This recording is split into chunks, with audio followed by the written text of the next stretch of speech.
તો 12 દિવસથી ખેડૂતો આંદોલન કરી રહ્યા છે અને આંદોલન પર હવે રાજનીતિ ગરમાઈ। વિધાનસભામાં કોંગ્રેસ પક્ષના નેતા ડોક્ટર તુષાર ચૌધરીએ સરકાર પર ખાનગી કંપનીઓને બેફામ છૂટ આપી હોવાનો આરોપ લગાવ્યો। ડોક્ટર તુષાર ચૌધરીએ આરોપ લગાવ્યો કે ખેડૂતોની પરવાનગી વગર પોલીસ બંદોબસ્ત સાથે ખાનગી કંપનીઓ વીજપોલ લગાવી રહ્યા છે ખેતરમાં, જેથી ખેડૂતોને આર્થિક નુકસાન ભોગવવાનો વારો આવ્યો છે।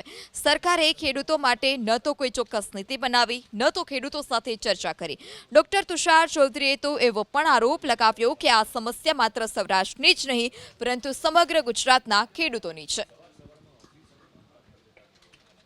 આ માત્ર સમસ્યા સૌરાષ્ટ્ર પૂરતી મર્યાદિત નથી, પણ સમગ્ર ગુજરાતમાં આ પરિસ્થિતિનું નિર્માણ થયું છે અને એનું એકમાત્ર કારણ જો હોય તો ખાનગી વીજ કંપનીઓને સરકાર દ્વારા જે પ્રોત્સાહન આપવાની નીતિ છે એના કારણે આ પરિસ્થિતિનું નિર્માણ થયું છે।